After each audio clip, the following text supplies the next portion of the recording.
And thus, Glaucon, after the argument has gone a weary way, the true and the false philosophers have at length appeared in view.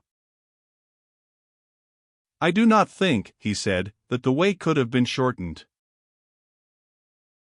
I suppose not, I said, and yet I believe that we might have had a better view of both of them if the discussion could have been confined to this one subject and if there were not many other questions awaiting us, which he who desires to see in what respect the life of the just differs from that of the unjust must consider.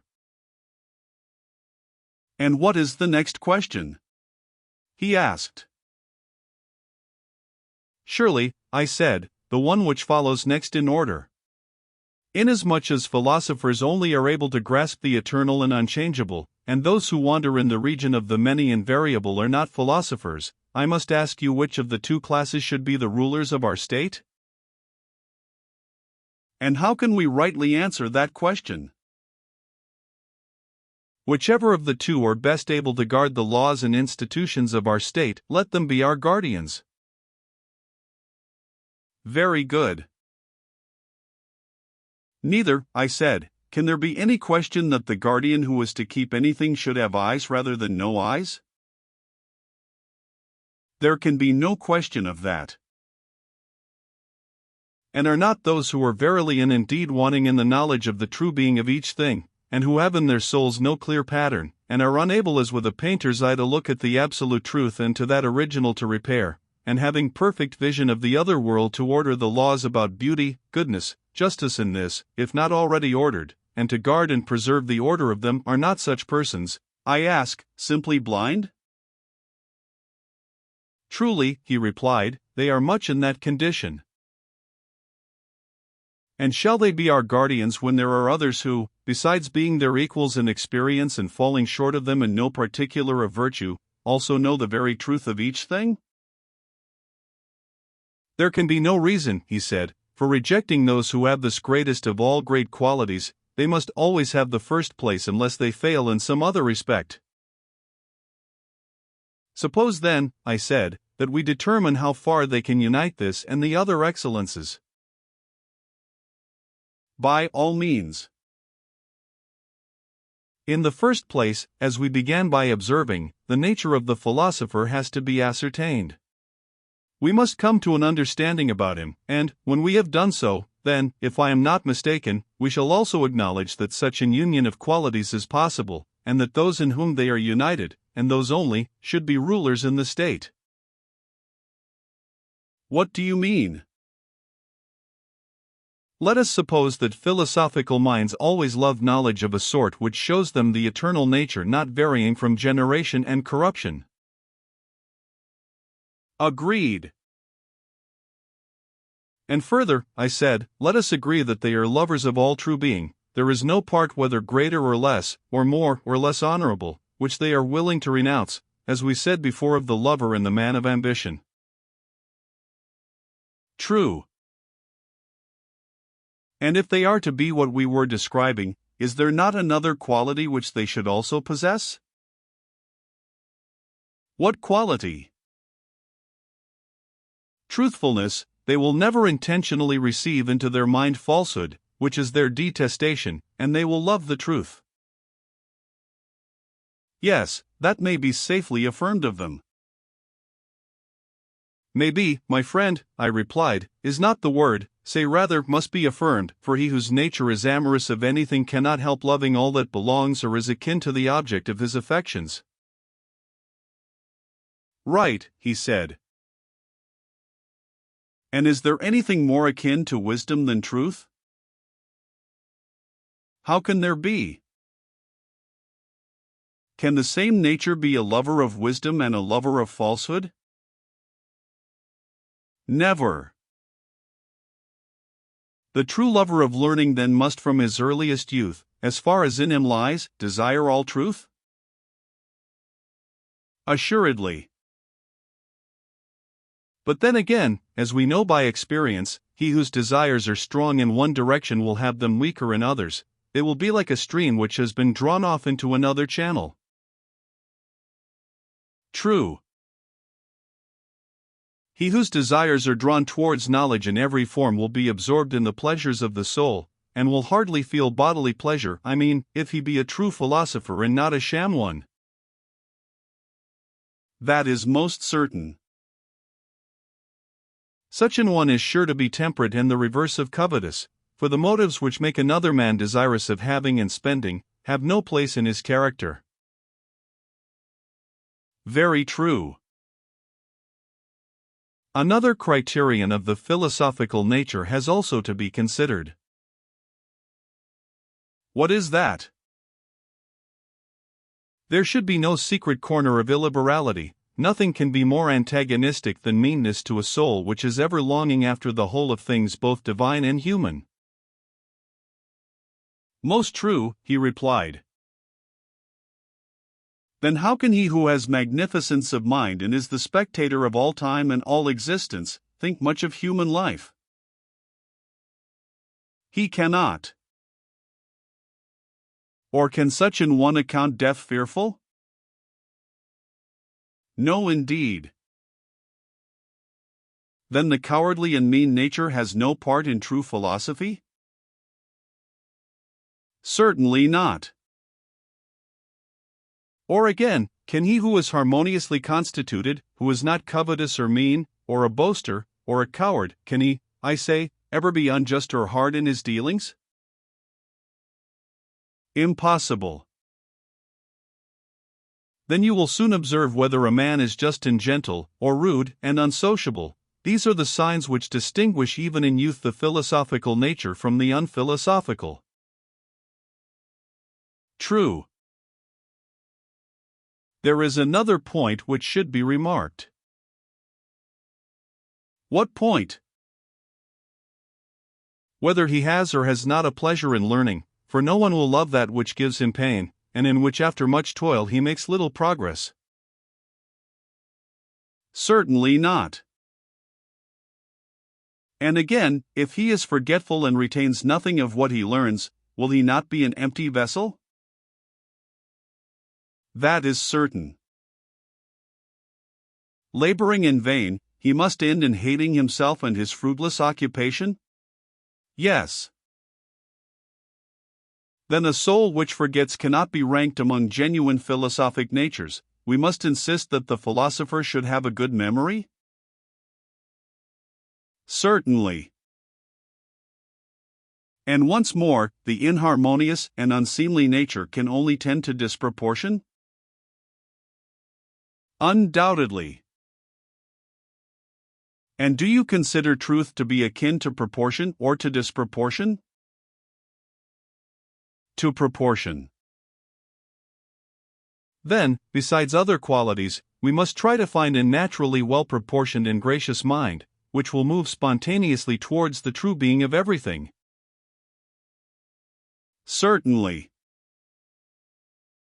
Well, and do not all these qualities, which we have been enumerating, go together, and are they not, in a manner, necessary to a soul, which is to have a full and perfect participation of being? They are absolutely necessary, he replied. And must not that be a blameless study which he only can pursue who has the gift of a good memory, and is quick to learn, noble, gracious, the friend of truth, justice, courage, temperance, who are his kindred? The god of jealousy himself, he said, could find no fault with such a study. And to men like him, I said, when perfected by years and education, and to these only you will entrust the state. Here Adimantus interposed and said, to these statements, Socrates, no one can offer a reply, but when you talk in this way, a strange feeling passes over the minds of your hearers. They fancy that they are led astray a little at each step in the argument, owing to their own want of skill in asking and answering questions. These littles accumulate, and at the end of the discussion they are found to have sustained a mighty overthrow and all their former notions appear to be turned upside down. And as unskillful players of draughts are at last shut up by their more skillful adversaries and have no peace to move, so they too find themselves shut up at last, for they have nothing to say in this new game of which words are the counters, and yet all the time they are in the right. The observation is suggested to me by what is now occurring. For any one of us might say that although in words he is not able to meet you at each step of the argument, he sees as a fact that the votaries of philosophy, when they carry on the study, not only in youth as a part of education, but as the pursuit of their maturer years, most of them become strange monsters, not to say utter rogues, and that those who may be considered the best of them are made useless to the world by the very study which you extol. Well, and do you think that those who say so are wrong? I cannot tell, he replied, but I should like to know what is your opinion. Hear my answer. I am of opinion that they are quite right. Then how can you be justified in saying that cities will not cease from evil until philosophers rule in them, when philosophers are acknowledged by us to be of no use to them? You ask a question, I said, to which a reply can only be given in a parable. Yes, Socrates, and that is a way of speaking to which you are not at all accustomed, I suppose. I perceive, I said, that you are vastly amused at having plunged me into such a hopeless discussion, but now hear the parable, and then you will be still more amused at the meagerness of my imagination, for the manner in which the best men are treated in their own states is so grievous that no single thing on earth is comparable to it, and therefore, if I am to plead their cause, I must have recourse to fiction, and put together a figure made up of many things, like the fabulous unions of goats and stags which are found in pictures.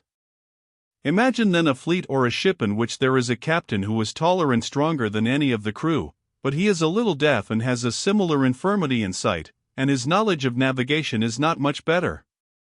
The sailors are quarreling with one another about the steering. Everyone is of opinion that he has a right to steer, though he has never learned the art of navigation and cannot tell who taught him or when he learned, and will further assert that it cannot be taught, and they are ready to cut in pieces anyone who says the contrary.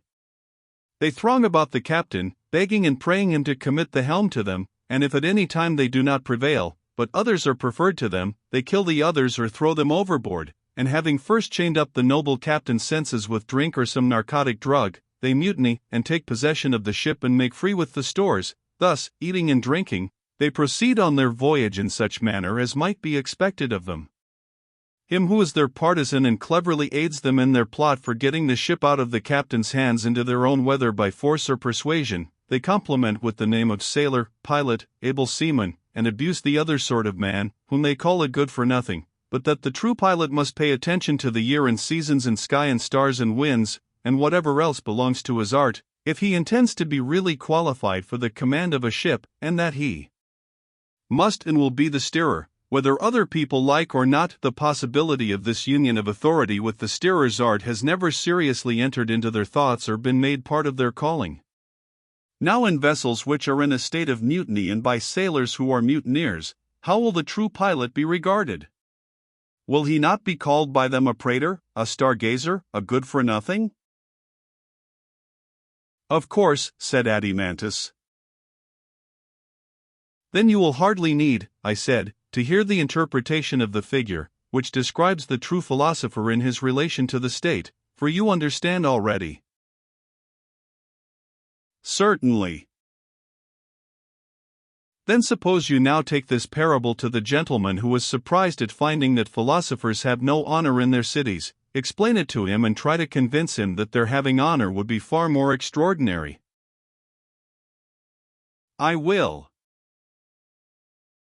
Say to him, that, in deeming the best votaries of philosophy to be useless to the rest of the world, he is right, but also tell him to attribute their uselessness to the fault of those who will not use them, and not to themselves. The pilot should not humbly beg the sailors to be commanded by him. That is not the order of nature. Neither are the wise to go to the doors of the rich. The ingenious author of the saying told a lie, but the truth is, that, when a man is ill, whether he be rich or poor, to the physician he must go, and he who wants to be governed, to him who is able to govern. The ruler who is good for anything ought not to beg his subjects to be ruled by him. Although the present governors of mankind are of a different stamp, they may be justly compared to the mutinous sailors, and the true helmsmen to those who are called by them good-for-nothings and stargazers. Precisely so, he said. For these reasons, and among men like these, philosophy, the noblest pursuit of all, is not likely to be much esteemed by those of the opposite faction. Not that the greatest and most lasting injury is done to her by her opponents, but by her own professing followers. the same of whom you suppose the accuser to say, that the greater number of them are arrant rogues, and the best are useless, in which opinion I agreed. Yes. And the reason why the good are useless has now been explained? True. Then shall we proceed to show that the corruption of the majority is also unavoidable, and that this is not to be laid to the charge of philosophy any more than the other? By all means. And let us ask and answer in turn, first going back to the description of the gentle and noble nature. Truth, as you will remember, was his leader, whom he followed always and in all things. Failing in this, he was an impostor, and had no part or lot in true philosophy. Yes, that was said. Well, and is not this one quality, to mention no others, greatly at variance with present notions of him? Certainly, he said. And have we not a right to say in his defense, that the true lover of knowledge is always striving after being, that is his nature? He will not rest in the multiplicity of individuals which is an appearance only, but will go on, and the keen edge will not be blunted, nor the force of his desire abate until he have attained the knowledge of the true nature of every essence by a sympathetic and kindred power in the soul, and by that power drawing near and mingling and becoming incorporate with very being, having begotten mind and truth, he will have knowledge and will live and grow truly, and then, and not till then, will he cease from his travail. Nothing, he said, can be more just than such a description of him. And will the love of a lie be any part of a philosopher's nature? Will he not utterly hate a lie? He will. And when truth is the captain, we cannot suspect any evil of the band which he leads? Impossible. Justice and health of mind will be of the company, and temperance will follow after? True, he replied. Neither is there any reason why I should again set in array the philosopher's virtues, as you will doubtless remember that courage, magnificence, apprehension, memory, were his natural gifts. And you objected that, although no one could deny what I then said, still, if you leave words and look at facts, the persons who are thus described are some of them manifestly useless, and the greater number utterly depraved. We were then led to inquire into the grounds of these accusations, and have now arrived at the point of asking why are the majority bad, which question of necessity brought us back to the examination and definition of the true philosopher. Exactly. And we have next to consider the corruptions of the philosophic nature, why so many are spoiled and so few escape spoiling. I am speaking of those who were said to be useless but not wicked, and, when we have done with them, we will speak of the imitators of philosophy. What manner of men are they who aspire after a profession which is above them and of which they are unworthy, and then, by their manifold inconsistencies, bring upon philosophy, and upon all philosophers, that universal reprobation of which we speak? What are these corruptions? He said. I will see if I can explain them to you. Everyone will admit that a nature having in perfection all the qualities which we required in a philosopher is a rare plant which is seldom seen among men. Rare indeed. And what numberless and powerful causes tend to destroy these rare natures? What causes? In the first place, there are their own virtues, their courage, temperance, and the rest of them, every one of which praiseworthy qualities, and this is a most singular circumstance, destroys and distracts from philosophy the soul which is the possessor of them. That is very singular, he replied. Then there are all the ordinary goods of life, beauty, wealth, strength, rank, and great connections in the state. You understand the sort of things. These also have a corrupting and distracting effect. I understand, but I should like to know more precisely what you mean about them. Grasp the truth as a whole, I said, and in the right way, you will then have no difficulty in apprehending the preceding remarks, and they will no longer appear strange to you. And how am I to do so? He asked. Why, I said, we know that all germs or seeds, whether vegetable or animal, when they fail to meet with proper nutriment or climate or soil, in proportion to their vigor, are all the more sensitive to the want of a suitable environment, for evil is a greater enemy to what is good than to what is not. Very true. There is reason in supposing that the finest natures, when under alien conditions, receive more injury than the inferior, because the contrast is greater. Certainly. And may we not say, adimantus, that the most gifted minds, when they are ill-educated, become preeminently bad? Do not great crimes in the spirit of pure evil spring out of a fullness of nature ruined by education rather than from any inferiority, whereas weak natures are scarcely capable of any very great good or very great evil? There I think that you are right. And our philosopher follows the same analogy. He is like a plant which, having proper nurture, must necessarily grow and mature into all virtue, but, if sown and planted in an alien soil, becomes the most noxious of all weeds, unless he be preserved by some divine power. Do you really think, as people so often say, that our youth are corrupted by sophists, or that private teachers of the art corrupt them in any degree worth speaking of? Are not the public who say these things the greatest of all sophists? And do they not educate to perfection young and old, men and women alike, and fashion them after their own hearts? When is this accomplished? He said. When they meet together, and the world sits down at an assembly, or in a court of law, or a theater, or a camp, or in any other popular resort, and there is a great uproar, and they praise some things which are being said or done, and blame other things, equally exaggerating both, shouting and clapping their hands, and the echo of the rocks in the place in which they are assembled redoubles the sound of the praise or blame, at such a time will not a young man's heart, as they say, leap within him? Will any private training enable him to stand firm against the overwhelming flood of popular opinion? Or will he be carried away by the stream? Will he not have the notions of good and evil which the public in general have? He will do as they do, and as they are, such will he be? Yes, Socrates, necessity will compel him. And yet, I said, there is a still greater necessity, which has not been mentioned. What is that? The gentle force of attainder or confiscation or death, which, as you are aware, these new sophists and educators, who are the public, apply when their words are powerless. Indeed they do, and in right good earnest. Now what opinion of any other sophist, or of any private person, can be expected to overcome in such an unequal contest? None, he replied.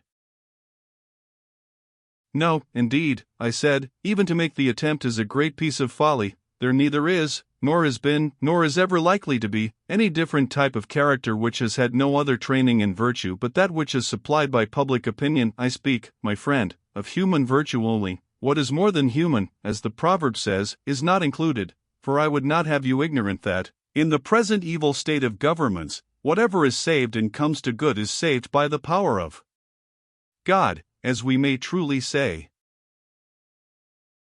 I quite assent, he replied. Then let me crave your assent also to a further observation. What are you going to say? Why, that all those mercenary individuals, whom the many call sophists and whom they deem to be their adversaries, do, in fact, teach nothing but the opinion of the many, that is to say, the opinions of their assemblies, and this is their wisdom.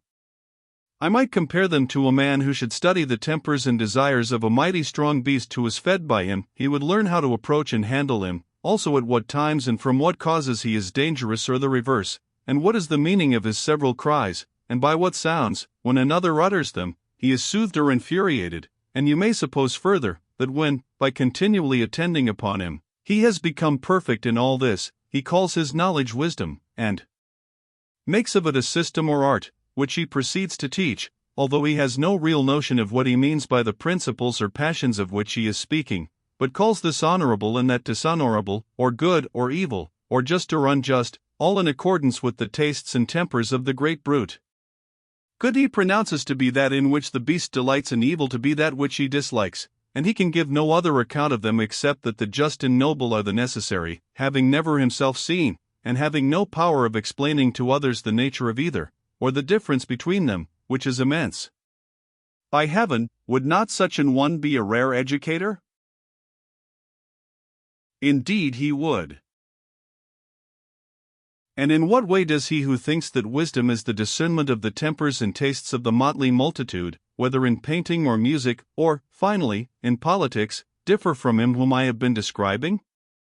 For when a man consorts with the many, and exhibits to them his poem or other work of art or the service which he has done the state, making them his judges when he is not obliged, the so-called necessity of Diomede will oblige him to produce whatever they praise.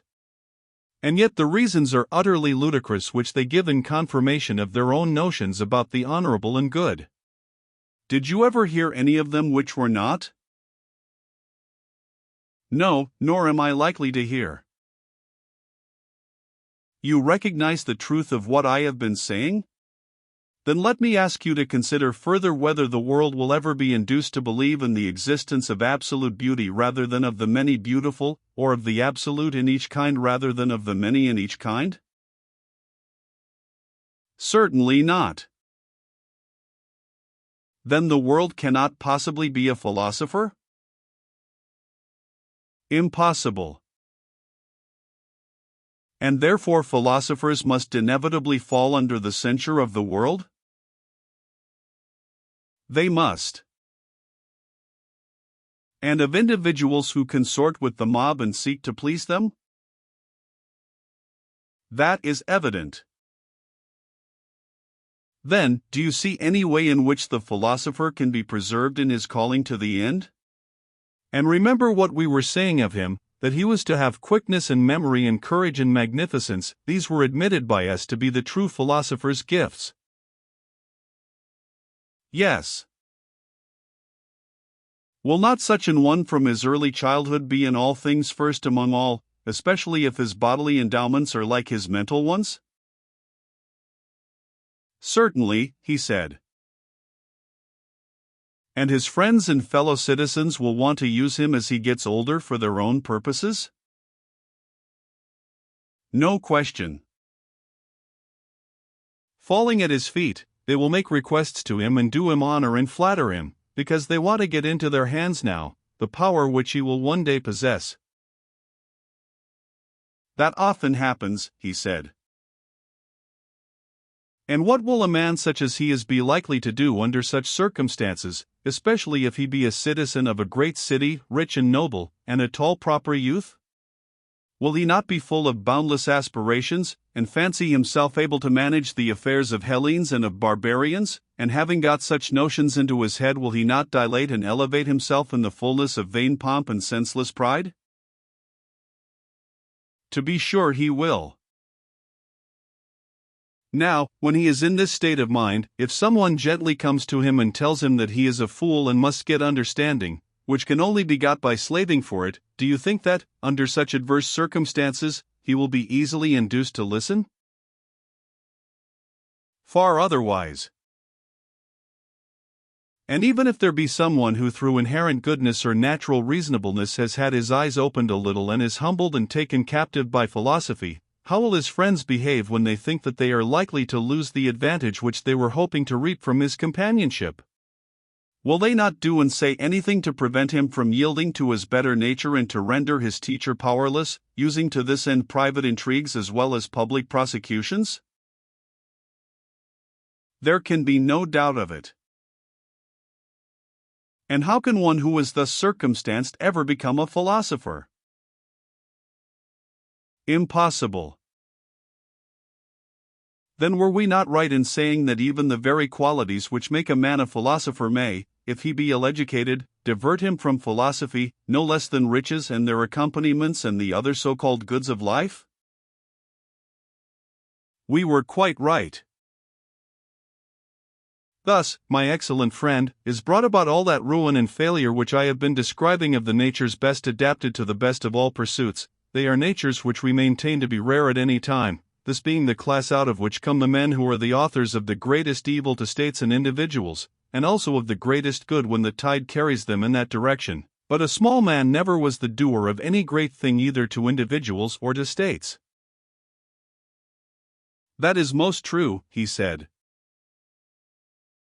And so philosophy is left desolate, with her marriage rite incomplete, for her own have fallen away and forsaken her, and while they are leading a false and unbecoming life, other unworthy persons, seeing that she has no kinsmen to be her protectors, enter in and dishonor her, and fasten upon her the reproaches which, as you say, her reprovers utter, who affirm of her votaries that some are good for nothing, and that the greater number deserve the severest punishment.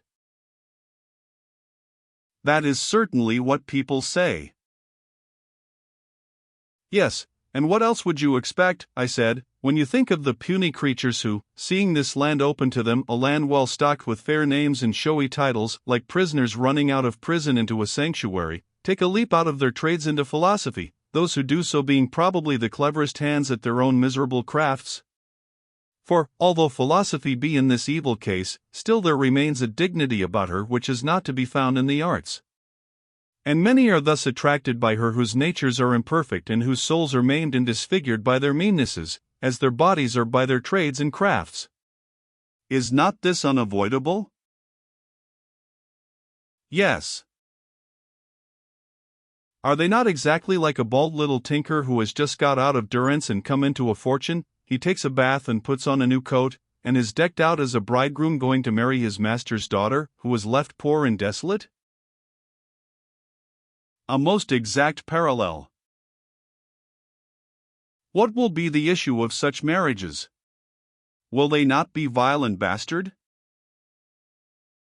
There can be no question of it. And when persons who are unworthy of education approach philosophy and make an alliance with her who is in a rank above them, what sort of ideas and opinions are likely to be generated? Will they not be sophisms captivating to the ear, having nothing in them genuine, or worthy of or akin to true wisdom? No doubt, he said. Then, Adimantus, I said, the worthy disciples of philosophy will be but a small remnant, perchance some noble and well-educated person, detained by exile in her service, who in the absence of corrupting influences remains devoted to her, or some lofty soul born in a mean city, the politics of which he contemns and neglects, and there may be a gifted few who leave the arts, which they justly despise, and come to her, or peradventure there are some who are restrained by our friend the age. Bridle, for everything in the life of the age conspired to divert him from philosophy, but ill health kept him away from politics. My own case of the internal sign is hardly worth mentioning, for rarely, if ever, has such a monitor been given to any other man. Those who belong to this small class have tasted how sweet and blessed a possession philosophy is, and have also seen enough of the madness of the multitude, and they know that no politician is honest, nor is there any champion of justice at whose side they may fight and be saved. Such an one may be compared to a man who has fallen among wild beasts. He will not join in the wickedness of his fellows, but neither is he able singly to resist all their fierce natures, and therefore seeing that he would be of no use to the state or to his friends, and reflecting that he would have to throw away his life without doing any good either to himself or others, he holds his peace, and goes his own way. He is like one who, in the storm of dust and sleet which the driving wind hurries along, retires under the shelter of a wall, and seeing the rest of mankind full of wickedness, he is content, if only he can live his own life and be pure from evil or unrighteousness, and depart in peace and goodwill, with bright hopes. Yes, he said, and he will have done a great work before he departs. A great work, yes, but not the greatest, unless he find a state suitable to him, for in a state which is suitable to him, he will have a larger growth and be the savior of his country, as well as of himself. The causes why philosophy is in such an evil name have now been sufficiently explained. The injustice of the charges against her has been shown. Is there anything more which you wish to say? Nothing more on that subject, he replied, but I should like to know which of the governments now existing is in your opinion the one adapted to her. Not any of them, I said, and that is precisely the accusation which I bring against them. Not one of them is worthy of the philosophic nature, and hence that nature is warped and estranged, as the exotic seed which is sown in a foreign land becomes denaturalized, and is wont to be overpowered and to lose itself in the new soil. Even so this growth of philosophy, instead of persisting, degenerates and receives another character. But if philosophy ever finds in the state that perfection which she herself is, then will be seen that she is in truth divine, and that all other things, whether natures of men or institutions, are but human. And now, I know that you are going to ask what that state is. No, he said, there you are wrong, for I was going to ask another question, whether it is the state of which we are the founders and inventors, or some other? Yes, I replied, ours in most respects, but you may remember my saying before, that some living authority would always be required in the state having the same idea of the Constitution which guided you when as legislator you were laying down the laws. That was said, he replied. Yes, but not in a satisfactory manner. You frightened us by interposing objections, which certainly showed that the discussion would be long and difficult, and what still remains is the reverse of easy. What is there remaining? The question how the study of philosophy may be so ordered is not to be the ruin of the state. All great attempts are attended with risk. Hard is the good, as men say. Still, he said, let the point be cleared up, and the inquiry will then be complete. I shall not be hindered, I said, by any want of will, but, if at all, by a want of power. My zeal you may see for yourselves, and please to remark in what I am about to say how boldly and unhesitatingly I declare that states should pursue philosophy, not as they do now, but in a different spirit. In what manner? At present, I said, the students of philosophy are quite young. Beginning when they are hardly past childhood, they devote only the time saved from money-making and housekeeping to such pursuits, and even those of them who are reputed to have most of the philosophic spirit, when they come within sight of the great difficulty of the subject, I mean dialectic, take themselves off. In after life, when invited by someone else, they may, perhaps, go and hear a lecture, and about this they make much ado, for philosophy is not considered by them to be their proper business. At last, when they grow old, in most cases they are extinguished more truly than Heraclitus' sun, inasmuch as they never light up again. Heraclitus said that the sun was extinguished every evening and relight every morning. But what ought to be their course? Just the opposite. In childhood and youth their study, and what philosophy they learn, should be suited to their tender years. During this period, while they are growing up towards manhood, the chief and special care should be given to their bodies that they may have them to use in the service of philosophy. As life advances and the intellect begins to mature, let them increase the gymnastics of the soul. But when the strength of our citizens fails and is past civil and military duties, then let them range at will, and engage in no serious labor, as we intend them to live happily here, and to crown this life with a similar happiness in another. How truly in earnest you are, Socrates! He said, I am sure of that, and yet most of your hearers, if I am not mistaken, are likely to be still more earnest in their opposition to you, and will never be convinced, Thrasymachus least of all.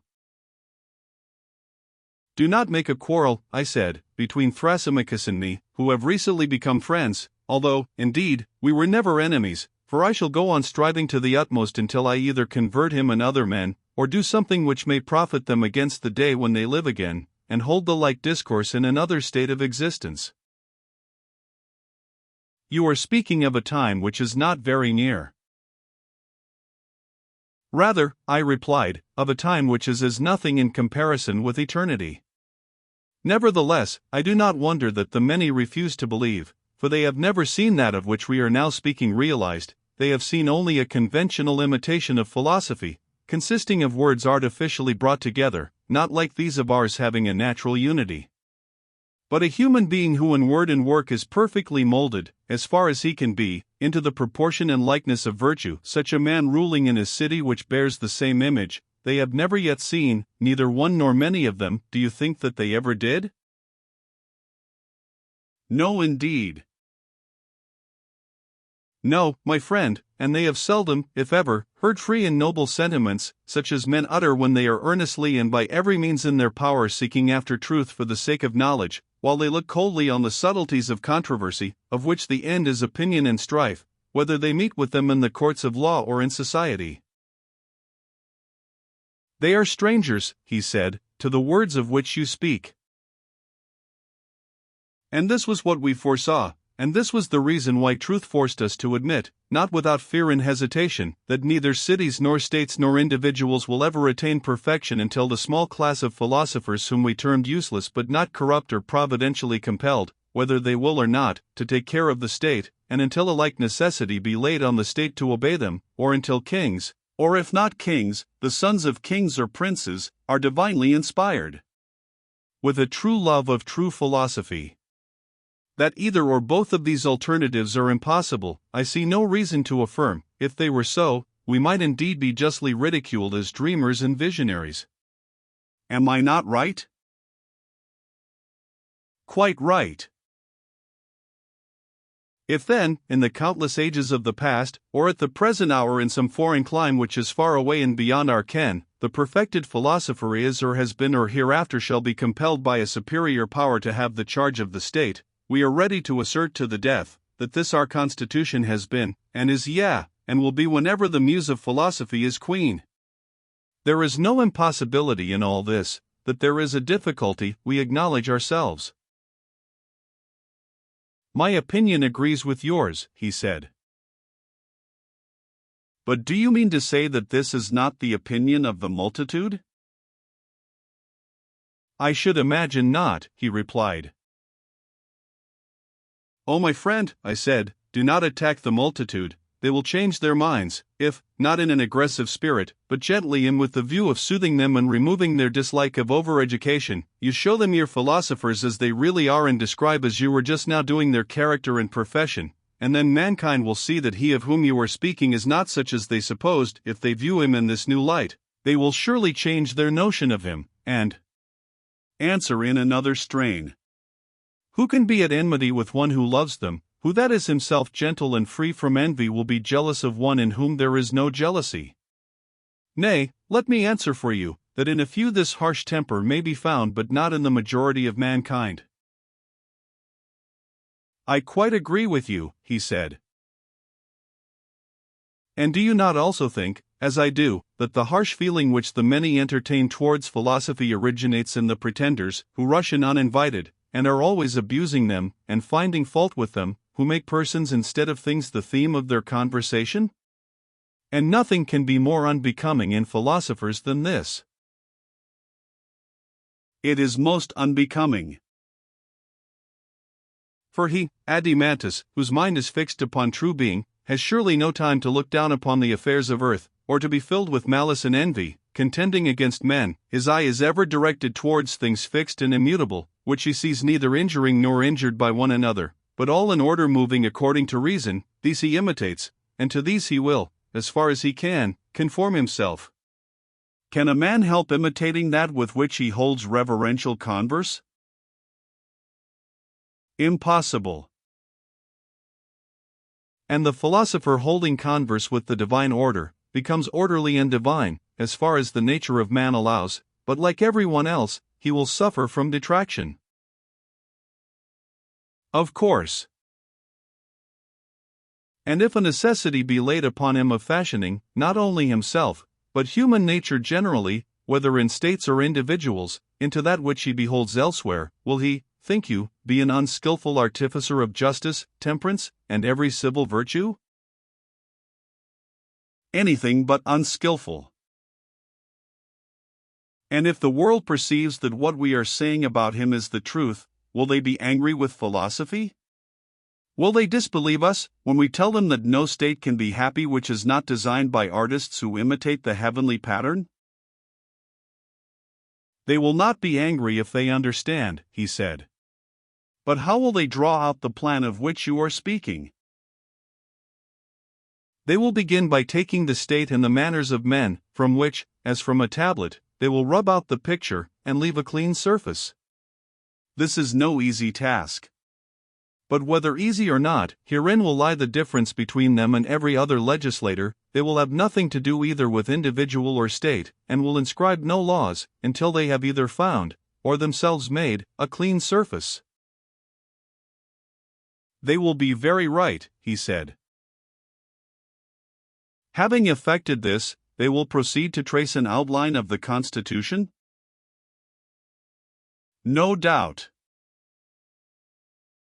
And when they are filling in the work, as I conceive, they will often turn their eyes upwards and downwards. I mean that they will first look at absolute justice and beauty and temperance, and again at the human copy, and will mingle and temper the various elements of life into the image of a man, and this they will conceive according to that other image, which, when existing among men, Homer calls the form and likeness of God. Very true, he said. And one feature they will erase, and another they will put in, until they have made the ways of men, as far as possible, agreeable to the ways of God? Indeed, he said, in no way could they make a fairer picture. And now, I said, are we beginning to persuade those whom you described as rushing at us with might and main, that the painter of constitutions is such an one as we are praising, at whom they were so very indignant because to his hands we committed the state, and are they growing a little calmer at what they have just heard? Much calmer, if there is any sense in them. Why, where can they still find any ground for objection? Will they doubt that the philosopher is a lover of truth and being? They would not be so unreasonable. Or that his nature, being such as we have delineated, is akin to the highest good? Neither can they doubt this. But again, will they tell us that such a nature, placed under favorable circumstances, will not be perfectly good and wise if any ever was? Or will they prefer those whom we have rejected? Surely not.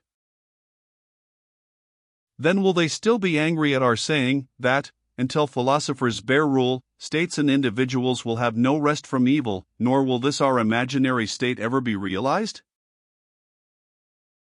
I think that they will be less angry. Shall we assume that they are not only less angry but quite gentle, and that they have been converted and for very shame, if for no other reason, cannot refuse to come to terms? By all means, he said. Then let us suppose that the reconciliation has been effected. Will anyone deny the other point, that there may be sons of kings or princes who are by nature philosophers? Surely no man, he said. And when they have come into being, will anyone say that they must of necessity be destroyed? That they can hardly be saved is not denied even by us, but that in the whole course of ages no single one of them can escape. Who will venture to affirm this? Who indeed? But, said I, one is enough. Let there be one man who has a city obedient to his will, and he might bring into existence the ideal polity about which the world is so incredulous. Yes, one is enough. The ruler may impose the laws and institutions which we have been describing, and the citizens may possibly be willing to obey them? Certainly. And that others should approve of what we approve is no miracle or impossibility? I think not. But we have sufficiently shown, in what has preceded, that all this, if only possible, is assuredly for the best. We have. And now we say not only that our laws, if they could be enacted, would be for the best, but also that the enactment of them, though difficult, is not impossible. Very good. And so with pain and toil we have reached the end of one subject, but more remains to be discussed. How and by what studies and pursuits will the saviors of the Constitution be created, and at what ages are they to apply themselves to their several studies? Certainly. I omitted the troublesome business of the possession of women, and the procreation of children, and the appointment of the rulers, because I knew that the perfect state would be eyed with jealousy and was difficult of attainment, but that piece of cleverness was not of much service to me, for I had to discuss them all the same. The women and children are now disposed of, but the other question of the rulers must be investigated from the very beginning. We were saying, as you will remember, that they were to be lovers of their country, tried by the test of pleasures and pains, and neither in hardships, nor in dangers, nor at any other critical moment were to lose their patriotism. He was to be rejected who failed, but he who always came forth pure, like gold tried in the refiner's fire, was to be made a ruler, and to receive honors and rewards in life and after death. This was the sort of thing which was being said, and then the argument turned aside and veiled her face, not liking to stir the question which has now arisen. "I perfectly remember," he said. "Yes, my friend," I said, and I then shrank from hazarding the bold word, "but now let me dare to say that the perfect guardian must be a philosopher." "Yes," he said, "let that be affirmed. And do not suppose that there will be many of them, for the gifts which were deemed by us to be essential rarely grow together, they are mostly found in shreds and patches." "What do you mean?" he said. "You are aware," I replied, "that quick intelligence, memory, sagacity, cleverness, and similar qualities do not often grow together, and that persons who possess them and are at the same time high-spirited and magnanimous are not so constituted by nature as to live orderly and in a peaceful and settled manner. They are driven anyway by their impulses, and all solid principle goes out of them." "Very true," he said. "On the other hand, those steadfast natures which can better be depended upon, which in a battle are impregnable to fear and immovable, are equally immovable when there is anything to be learned. They are always in a torpid state, and are apt to yawn and go to sleep over any intellectual toil." "Quite true." "And yet we were saying that both qualities were necessary in those to whom the higher education is to be imparted, and who are to share in any office or command." "Certainly," he said. "And will they be a class which is rarely found?" "Yes, indeed." "Then the aspirant must not only be tested in those labors and dangers and pleasures which we mentioned before, but there is another kind of probation which we did not mention. He must be exercised also in many kinds of knowledge, to see whether the soul will be able to endure the highest of all, or will faint under them, as in any other studies and exercises." "Yes," he said, "you are quite right in testing him. But what do you mean by the highest of all knowledge?" "You may remember," I said, "that we divided the soul into 3 parts, and distinguished the several natures of justice, temperance, courage, and wisdom?" "Indeed," he said, "if I had forgotten, I should not deserve to hear more." "And do you remember the word of caution which preceded the discussion of them?" "To what do you refer?"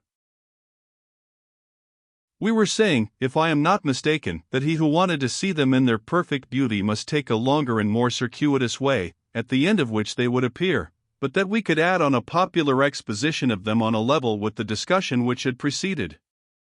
And you replied that such an exposition would be enough for you, and so the inquiry was continued in what to me seemed to be a very inaccurate manner. Whether you were satisfied or not, it is for you to say." "Yes," he said, "I thought and the others thought that you gave us a fair measure of truth."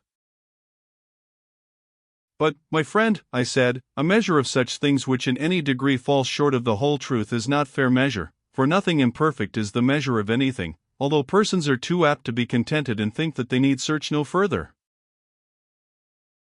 "Not an uncommon case when people are indolent." "Yes," I said, "and there cannot be any worse fault in a guardian of the state and of the laws." "True." "The guardian then," I said, "must be required to take the longer circuit, and toil at learning as well as at gymnastics, or he will never reach the highest knowledge of all which, as we were just now saying, is his proper calling." "What," he said, "is there a knowledge still higher than this, higher than justice and the other virtues?" "Yes," I said, "there is. And of the virtues too we must behold not the outline merely, as at present nothing short of the most finished picture should satisfy us. When little things are elaborated with an infinity of pains, in order that they may appear in their full beauty and utmost clearness, how ridiculous that we should not think the highest truths worthy of attaining the highest accuracy. A right noble thought, but do you suppose that we shall refrain from asking you what is this highest knowledge? Nay, I said, ask if you will, but I am certain that you have heard the answer many times, and now you either do not understand me or, as I rather think, you are disposed to be troublesome, for you have often been told that the idea of good is the highest knowledge, and that all other things become useful and advantageous only by their use of this. You can hardly be ignorant that of this I was about to speak, concerning which, as you have often heard me say, we know so little, and, without which, any other knowledge or possession of any kind will profit us nothing. Do you think that the possession of all other things is of any value if we do not possess the good? Or the knowledge of all other things if we have no knowledge of beauty and goodness? Assuredly not. You are further aware that most people affirm pleasure to be the good, but the finer sort of wits say it is knowledge? Yes. And you are aware too that the latter cannot explain what they mean by knowledge, but are obliged after all to say knowledge of the good? How ridiculous! Yes, I said, that they should begin by reproaching us with our ignorance of the good, and then presume our knowledge of it, for the good they define to be knowledge of the good, just as if we understood them when they use the term good. This is of course ridiculous. Most true, he said. And those who make pleasure their good are in equal perplexity, for they are compelled to admit that there are bad pleasures as well as good. Certainly. And therefore to acknowledge that bad and good are the same? True. There can be no doubt about the numerous difficulties in which this question is involved. There can be none. Further, do we not see that many are willing to do or to have or to seem to be what is just and honorable without the reality, but no one is satisfied with the appearance of good? The reality is what they seek. In the case of the good, appearance is despised by everyone. Very true, he said. Of this then, which every soul of man pursues and makes the end of all his actions, having a presentiment that there is such an end, and yet hesitating because neither knowing the nature nor having the same assurance of this as of other things, and therefore losing whatever good there is in other things, of a principle such and so great as this ought the best men in our state, to whom everything is entrusted, to be in the darkness of ignorance? Certainly not, he said. I am sure, I said, that he who does not know how the beautiful and the just are likewise good will be but a sorry guardian of them, and I suspect that no one who is ignorant of the good will have a true knowledge of them. That, he said, is a shrewd suspicion of yours. And if we only have a guardian who has this knowledge, our state will be perfectly ordered? Of course, he replied, but I wish that you would tell me whether you conceive this supreme principle of the good to be knowledge or pleasure, or different from either? I said, I knew all along that a fastidious gentleman like you would not be contented with the thoughts of other people about these matters. True, Socrates, but I must say that one who like you has passed a lifetime in the study of philosophy should not be always repeating the opinions of others, and never telling his own. Well, but has anyone a right to say positively what he does not know? Not, he said, with the assurance of positive certainty. He has no right to do that, but he may say what he thinks, as a matter of opinion. And do you not know, I said, that all mere opinions are bad, and the best of them blind? You would not deny that those who have any true notion without intelligence are only like blind men who feel their way along the road? Very true. And do you wish to behold what is blind and crooked and base, when others will tell you of brightness and beauty? Still, I must implore you, Socrates, said Glaucon, not to turn away just as you are reaching the goal. If you will only give such an explanation of the good as you have already given of justice and temperance and the other virtues, we shall be satisfied. Yes, my friend, and I shall be at least equally satisfied, but I cannot help fearing that I shall fail, and that my indiscreet zeal will bring ridicule upon me. No, sweet sirs, let us not at present ask what is the actual nature of the good, for to reach what is now in my thoughts would be an effort too great for me. But of the child of the good who is likest him, I would fain speak, if I could be sure that you wished to hear otherwise, not. By all means, he said, tell us about the child, and you shall remain in our debt for the account of the parent. I do indeed wish, I replied, that I could pay, and you receive, the account of the parent, and not, as now, of the offspring only. Take, however, this latter by way of interest, and at the same time have a care that I do not render a false account, although I have no intention of deceiving you. Yes, we will take all the care that we can. Proceed. Yes, I said, but I must first come to an understanding with you, and remind you of what I have mentioned in the course of this discussion, and at many other times. What? The old story, that there is a many beautiful and a many good, and so of other things which we describe and define, to all of them the term many is applied. True, he said. And there is an absolute beauty and an absolute good, and of other things to which the term many is applied there is an absolute, for they may be brought under a single idea, which is called the essence of each. Very true. The many, as we say, are seen but not known, and the ideas are known but not seen. Exactly. And what is the organ with which we see the visible things? The sight, he said. And with the hearing, I said, we hear, and with the other senses perceive the other objects of sense? True. But have you remarked that sight is by far the most costly and complex piece of workmanship which the artificer of the senses ever contrived? No, I never have, he said.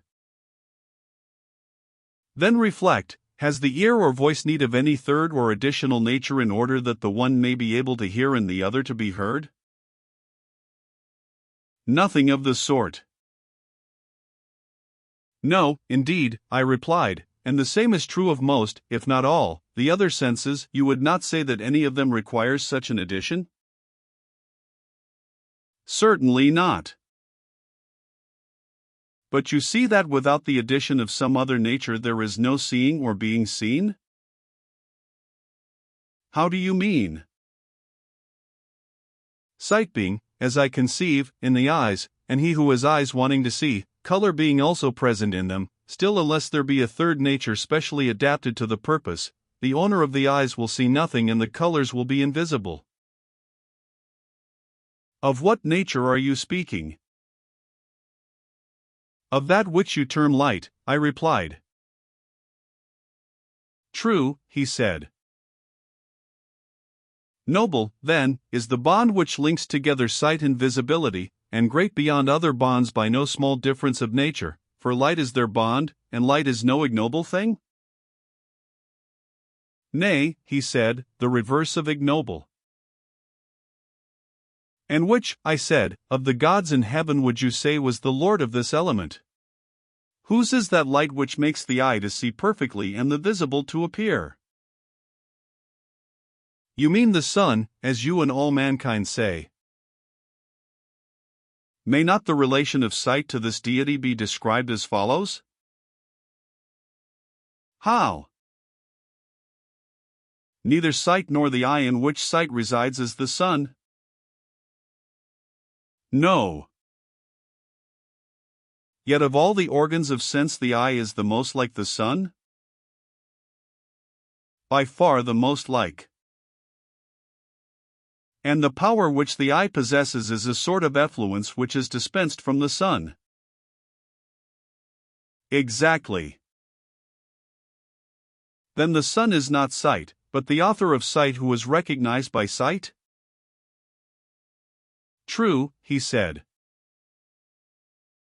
And this is he whom I call the child of the good, whom the good begot in his own likeness, to be in the visible world, in relation to sight and the things of sight, what the good is in the intellectual world in relation to mind and the things of mind. Will you be a little more explicit? He said. Why, I said that the eyes, when a person directs them towards objects on which the light of day is no longer shining, but the moon and stars only, see dimly, and are nearly blind, they seem to have no clearness of vision in them? Very true. But when they are directed towards objects on which the sun shines, they see clearly and there is sight in them? Certainly. And the soul is like the eye, when resting upon that on which truth and being shine, the soul perceives and understands, and is radiant with intelligence, but when turned towards the twilight of becoming and perishing, then she has opinion only, and goes blinking about, and is first of one opinion and then of another, and seems to have no intelligence? Just so. Now, that which imparts truth to the known and the power of knowing to the knower is what I would have you term the idea of good, and this you will deem to be the cause of science, and of truth in so far as the latter becomes the subject of knowledge, beautiful too, as are both truth and knowledge. You will be right in esteeming this other nature as more beautiful than either, and, as in the previous instance, light and sight may be truly said to be like the sun, and yet not to be the sun, so in this other sphere, science and truth may be deemed to be like the good, but not the good. The good has a place of honor yet higher. What a wonder of beauty that must be, he said, which is the author of science and truth, and yet surpasses them in beauty, for you surely cannot mean to say that pleasure is the good. God forbid, I replied, but may I ask you to consider the image in another point of view? In what point of view? You would say, would you not, that the sun is not only the author of visibility in all visible things, but of generation and nourishment and growth, though he himself is not generation? Certainly. In like manner, the good may be said to be not only the author of knowledge to all things known, but of their being in essence, and yet the good is not essence, but far exceeds essence in dignity and power. Glaucon said, with a ludicrous earnestness, by the light of heaven, how amazing! Yes, I said, and the exaggeration may be set down to you, for you made me utter my fancies. And pray continue to utter them. At any rate, let us hear if there is anything more to be said about the similitude of the sun. Yes, I said, there is a great deal more. Then omit nothing, however slight. I will do my best, I said, but I should think that a great deal will have to be omitted. I hope not, he said. You have to imagine, then, that there are two ruling powers, and that one of them is set over the intellectual world, the other over the visible. I do not say heaven, lest you should fancy that I am playing upon the name Auranas, Oritas. May I suppose that you have this distinction of the visible and intelligible fixed in your mind? I have. Now take a line which has been cut into two unequal parts, and divide each of them again in the same proportion, and suppose the two main divisions to answer, one to the visible and the other to the intelligible, and then compare the subdivisions in respect of their clearness and want of clearness, and you will find that the first section in the sphere of the visible consists of images. And by images I mean, in the first place, shadows, and in the second place, reflections in water and in solid, smooth and polished bodies and the like. Do you understand? Yes, I understand. Imagine, now, the other section, of which this is only the resemblance, to include the animals which we see, and everything that grows or is made. Very good. Would you not admit that both the sections of this division have different degrees of truth, and that the copy is to the original as the sphere of opinion is to the sphere of knowledge? Most undoubtedly. Next, proceed to consider the manner in which the sphere of the intellectual is to be divided. In what manner?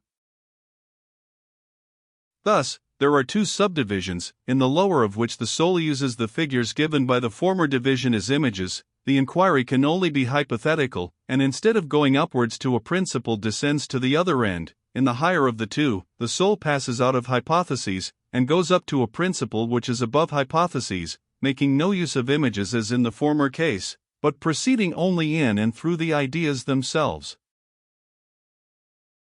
I do not quite understand your meaning, he said. Then I will try again. You will understand me better when I have made some preliminary remarks.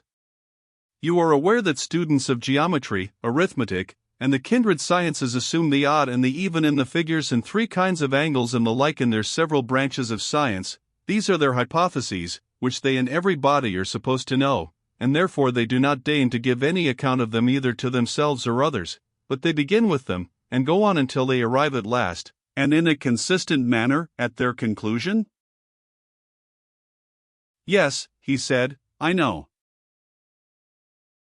And do you not know also that although they make use of the visible forms and reason about them, they are thinking not of these, but of the ideals which they resemble, not of the figures which they draw, but of the absolute square and the absolute diameter, and so on in the forms which they draw or make, and which have shadows and reflections in water of their own, are converted by them into images, but they are really seeking to behold the things themselves, which can only be seen with the eye of the mind? That is true. And of this kind I spoke as the intelligible, although in the search after it the soul is compelled to use hypotheses, not ascending to a first principle, because she is unable to rise above the region of hypothesis, but employing the objects of which the shadows below are resemblances in their turn as images, they having in relation to the shadows and reflections of them a greater distinctness, and therefore a higher value. I understand, he said, that you are speaking of the province of geometry and the sister arts.